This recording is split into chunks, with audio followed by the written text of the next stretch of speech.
Pour démarrer cette séquence, j'ai une question à poser à la salle. Qui ne connaît pas Le Bon Coin ? Est-ce qu'il y a des gens dans cette salle qui, potentiellement, ne connaissent pas Le Bon Coin ? Ok, donc ça veut dire que vous, comme moi, nous faisons partie des 28,6, je répète bien, 28,6, la chute est importante, millions de Français qui consultons Le Bon Coin au moins une fois par mois. Cette entreprise ce site est le 6e site le plus consulté en France, après des petits comme Google, Amazon, Facebook, YouTube, Wikipédia. Bon. Ils ont connu une croissance fulgurante. Aujourd'hui, ils sont leaders en automobile, en immobilier, en emploi. Ils sont passés d'1 à 1000 collaborateurs. Ils vont fêter bientôt leur 1000e collaborateur. Ils rachètent des entreprises comme Kudos à vendre et à louer. Moyenne d'âge des collaborateurs, 32 ans. C'est notre licorne à nous. Pour nous en parler aujourd'hui, j'ai le plaisir d'accueillir quelqu'un qui a démarré sa carrière dans l'industrie des médias, qui a ensuite, en 2010, rejoint l'industrie du web. C'est un boss qui est hyper investi dans le recrutement de ses collaborateurs. Il préfère former ses coéquipiers à un savoir-être plutôt qu'un savoir-faire. Pour reprendre la mélodie temporelle d'Élise, il nous parlera de l'injonction de la seconde. Je vous demande d'accueillir à mes côtés monsieur Alexandre Collinet. Le Bon Coin s'est imposé depuis en moins de 10 ans comme le leader français des petites annonces face aux mastodontes du secteur. C'est une surprise pour personne. L'entreprise figure depuis 2011 dans le top du classement de Great Place to Work au niveau mondial. Donc une entreprise dans laquelle il fait bon vivre. La question qu'on va avoir pour toi sous ce grand thème de la culture entre l'agilité d'une start-up et d'un grand groupe, comment on fait pour gérer tout ça, c'est de savoir si Le Bon Coin fait autant le bonheur de ses utilisateurs que de ses salariés finalement. Et moi j'ai envie qu'on rentre dans le vif du sujet par la culture du Bon Coin. Aujourd'hui, comment est-ce qu'on peut caractériser la culture de cette entreprise ? Bonjour à tous. C'est une bonne question et je reprends l'intervention précédente, l'effet bifidus, c'est quelque chose qu'on considère comme étant aussi la base à la fois de notre réussite en interne mais également de notre réussite en externe.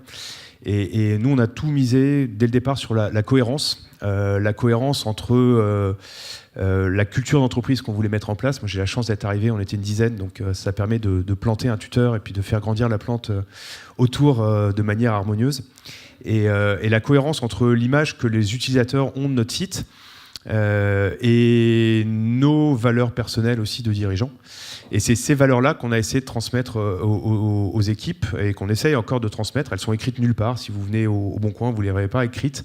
Mais je pense qu'on peut, pour toutes les personnes qui sont venues, les percevoir en filigrane. Si je vous dis que, par exemple, la proximité est la première valeur qu'on a écrite sur un tableau quand on a fait le boulot avec le fondateur et Antoine, ça étonnera, je pense, personne. Cette carte de France en homepage, alors, elle est peut-être pas très jolie, mais elle illustre la proximité qui était la promesse du Bon Coin quand on est arrivé. En fait, là où eBay disait si tu cherches une guitare, je peux te la trouver en Australie. Le Bon Coin est arrivé en disant peut-être qu'elle est en Australie, mais ça se trouve ton voisin il l'a aussi, quoi. Et cette proximité, on en a fait notre première valeur, comme le pragmatisme, où notre site il est peut-être moche, on va dire il est soviétique plutôt, mais voilà, il fait le boulot. Nous, le but c'est de mettre des gens en relation et qu'ils puissent avoir une transaction ou un échange qui soit qualitatif. Et donc, après, comment est-ce qu'on illustre ça ? La proximité, par exemple, elle s'illustre par nos locaux. On pourra avoir l'occasion d'en parler, mais voilà, personne n'a de bureau fermé au Bon Coin. On n'a pas à l'étage de la direction avec je parlais de ça en préparant cette intervention, mais dans ma boîte précédente, le bouton de l'ascenseur était prioritaire sur l'étage de la direction. Voilà, c'est un détail, mais je trouve que ça veut dire beaucoup. Donc nous, on n'a pas de bureau fermé, on est accessible.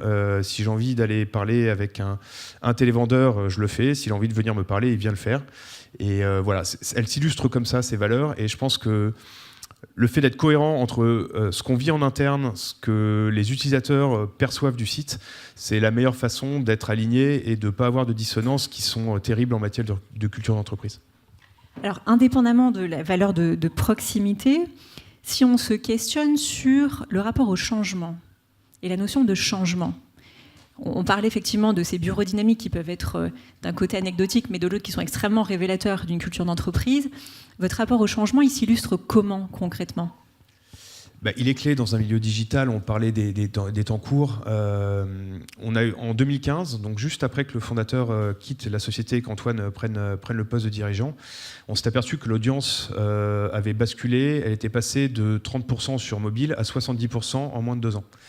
Les taux de conversion, pour ceux qui travaillent dans le digital, où je pense que ça concerne beaucoup de monde aujourd'hui, sont évidemment pas les mêmes sur mobile et sur desktop. Et donc, ça crée un véritable problème de business model. Finalement, on était en train de vivre ce que la presse a vécu avec l'arrivée d'Internet, c'est-à-dire une nouvelle façon de consommer avec moins de monétisation, etc. Et ce qu'on a fait à ce moment-là, c'est qu'on a pris tous les collaborateurs de la boîte en mars, quelque chose comme ça. Et on leur a dit, on a un problème, voyez les résultats, et comment est-ce qu'on résout ça ? On va basculer 100% de notre roadmap produit sur la mise à niveau de nos parcours mobiles et applicatifs. Et donc tous les collaborateurs, pendant 6 à 9 mois, quasiment jusqu'à la fin de l'année, ont fait que ça. Et quand je dis tous les collaborateurs, c'est-à-dire que même les comptables se sont mis à tester les parcours, etc., pour nous aider à aller plus vite et à être plus pertinents sur le support, sur les devices mobiles. Donc ça ne fonctionne que si vous avez des collaborateurs qui ont cette culture du changement. Sinon, vous avez une rébellion, des gens qui étaient sur des projets, qui attendaient leur slot pour pouvoir sortir leur projet. Ça fait 1 an qu'ils y travaillent. On leur dit, excuse-moi, mais tu vas attendre 1 an de plus. Franchement, c'est un peu raide. Donc si vous avez des profils qui ne sont pas capables d'accepter ce genre de choses, ça ne fonctionne pas. Et d'accepter cette culture du changement dans le milieu digital, c'est juste essentiel, parce que sinon, c'est de voir même une entreprise aussi forte que Le Bon Coin disparaître très rapidement. Et comment est-ce qu'on cultive ça ? Alors, ça passe par plein de choses. Déjà, moi, je pense que les orgas, elles doivent changer tous les ans. Donc, on fait des ajustements d'orgas tous les ans. Ça devient une petite blague au Bon Coin. Ça se passe en fin d'année et on sait que ça va bouger. Mais ce n'est pas le changement pour le changement, c'est le changement par rapport au retour des collaborateurs, parce qu'on fait des enquêtes auprès des collaborateurs pour essayer de voir ce qui fonctionne, ce qui ne fonctionne pas, on débriefe avec eux, etc. Et donc après, je pense qu'on pourra en parler, on va les impliquer dans ce changement, parce que c'est eux qui vont définir la cible finalement. Mais et l'environnement dynamique, pour reprendre un proverbe de ma grand-mère ne me le disait pas, mais c'est un proverbe de grand-mère, on va dire.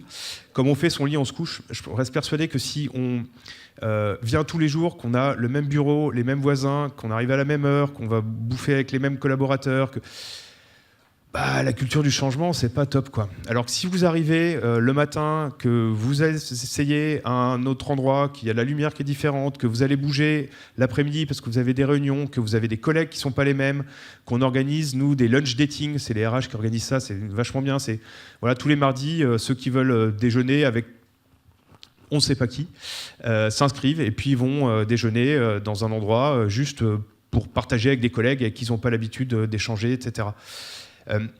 Cet environnement dynamique, il permet ça, et d'une façon, il permet, encore une fois, pour revenir sur la première question, il permet d'être cohérent. C'est-à-dire, on ne peut pas demander aux collaborateurs d'être capables de changer leur roadmap, d'être capables de changer leur fonctionnement, parfois de manière assez brutale, il faut être honnête, comme l'exemple que je vous citais, sans mettre en place un environnement qui facilite cette culture du changement. Donc l'idée, c'est d'apporter de la cohérence dans le message qu'on passe vis-à-vis des collaborateurs. Ok, donc on a compris. Si on vient bosser chez Le Bon Coin, tous les ans, on change d'équipe. Tous les matins, on s'assoit à côté de quelqu'un d'autre. Donc finalement, l'agilité, c'est un peu ça. Mais sauf que vous faites ça quand on est, 50, 100. Quand on passe à 1000, ça donne quoi ? C'est-à-dire que vous avez connu une croissance qui est juste fulgurante. Vous opérez dans une industrie où l'injonction de la seconde est vraiment le tempo. Concrètement, les difficultés là, que vous avez rencontrées pour asseoir cette croissance-là, ça a été quoi ? On est entre nous, là, dites-nous la vérité. Il y a des effets de palier, c'est clair. Mais déjà, ça peut aller très vite. Nous, ça ne nous a pas pris beaucoup de temps, finalement, parce qu'on est passé devant eBay 2-3 ans après notre création. Donc, il faut garder les pieds sur terre. Il faut aussi cultiver une certaine forme d'humilité, parce que, on est monté très vite, on peut redescendre très vite si on ne fait pas attention. Mais cette culture de l'instant, je reste persuadé qu'elle passe par... finalement, même si on essaye, même si on est très organisé, même si on a cette proximité, qu'on n'a pas de bureau fermé, qu'on voit les collaborateurs, qu'on organise des croissants particuliers, c'est des moments entre les membres du COMEX et tous les collaborateurs qui voudraient déjeuner avec nous, petit déjeuner, Malgré tout, en fait, ça ne fonctionne pas si on ne donne pas les clés du camion aux collaborateurs. Moi, j'ai eu cette chance. Quand je suis arrivé, Olivier Eza, qui était le fondateur, m'a dit écoute, je te refile tout ce que je faisais là. Donc, physiquement, il m'a sorti toutes ces vieilles chemises pourries qui prenaient la poussière depuis 2 mois. Et puis il m'a redonné vraiment la gouvernance d'un périmètre qui était quand même assez large. Et ça m'a donné envie de faire la même chose. Et en fait, aujourd'hui, on va mettre les collaborateurs au centre du projet d'entreprise. Alors parfois, c'est des grands discours. Je vais vous donner des exemples très concrets. Premièrement, la data, qui est un sujet qui est clé. Je pense que ça a été l'objet des précédentes réunions de l'Observatoire. Mais la data, déjà, c'est quelque chose, si vous ne la traitez pas en amont, ce qui va ressortir, ça ne va pas être suffisamment qualifié, ça ne va pas beaucoup vous aider. Donc c'est quelque chose qui doit être central à l'entreprise.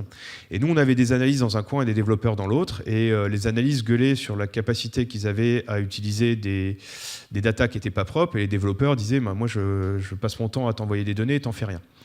Donc ça a créé des frustrations. Et à un moment, les collaborateurs se sont dit, en fait, ce qu'il faudrait, c'est qu'on bosse ensemble.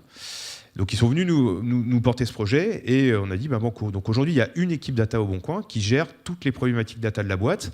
Alors évidemment les problématiques produits, aujourd'hui on en parle beaucoup sur les données qui sont au cœur du fonctionnement du site, mais également les problématiques commerciales pour apporter à nos clients plus de stats, des stats plus intelligentes. À la communication, il y a une partie du service com qui est là, mais voilà, pour alimenter l'observatoire Le Boncoin, les tendances que Le Boncoin peut dégager. Par exemple, au moment du Brexit, on a vu plus de consultations d'annonces immobilières en Bretagne, véridique.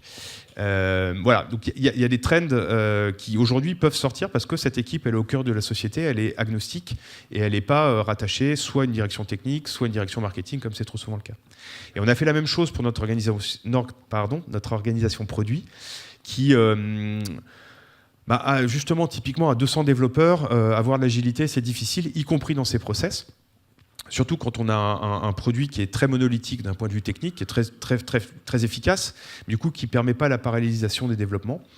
Typiquement, on est allé voir les équipes en disant la vélocité, notre capacité de sortir des nouveaux produits pour nos clients et utilisateurs, elle n'arrête pas de baisser depuis des années. Qu'est-ce qu'on peut faire ? Et on leur a dit, nous on croit beaucoup dans une découpe fonctionnelle du site et dans le fait d'aller sur des équipes pluridisciplinaires, c'est-à-dire de ne plus avoir les développeurs d'un côté, le produit de l'autre, la QA, la qualité de l'autre, etc., etc. Et donc ils ont planché pendant 2-3 mois et on a validé 95% de leurs recommandations d'une équipe organisée en feature team avec des tribus, etc., qui était un peu inspirée de ce que Spotify a fait. Et 1 an après, on est super content et on va aller encore plus loin dans ce fonctionnement-là. Donc, donner la responsabilité aux collaborateurs, déjà, c'est top parce que ça renforce leur engagement. Et puis souvent, ils ont des réponses qui sont bien meilleures que celles qu'on peut apporter du fond de notre bureau qu'on n'a plus, d'ailleurs. Du coup, je me lance sur ma dernière question, mais j'en aurai une deuxième si jamais il nous reste 5 minutes. Demain, pour conserver cette culture de l'agilité, qu'est-ce qu'on fait ? C'est quoi vos conseils ? Les managers, ils ont quel rôle à jouer là-dedans ? Il est essentiel. Il y a eu une mode venue des États-Unis où certaines boîtes, je crois que c'était Zappos, qui avait viré tout son management en disant les managers ne servent à rien. Et je peux comprendre ce qu'ils voulaient faire, c'est-à-dire effectivement, il ne faut pas rajouter des couches pour rajouter des couches de personnes qui vont finalement mettre un couvercle sur des initiatives individuelles. Et pour libérer l'innovation, je comprends effectivement cette démarche. Moi, je crois au contraire que le management est essentiel. D'ailleurs, Zappos est revenu sur ce qu'ils avaient fait.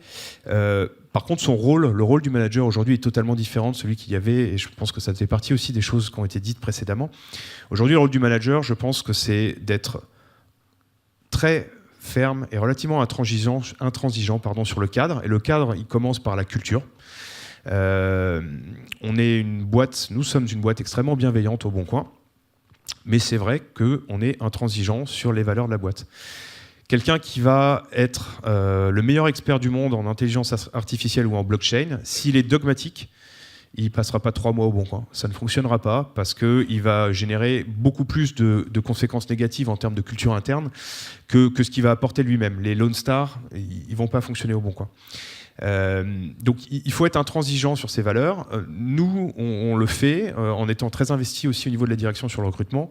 Alors c'est plus vrai aujourd'hui, mais jusqu'à 2 ans, Antoine, le DG ou moi, on voyait tous les candidats qui rejoignaient le Boncoin au final. Et puis il fixe le cap, et effectivement il coach, alors le manager coach, on a beaucoup parlé, mais il fixe le cap, il clarifie la vision, il donne du sens.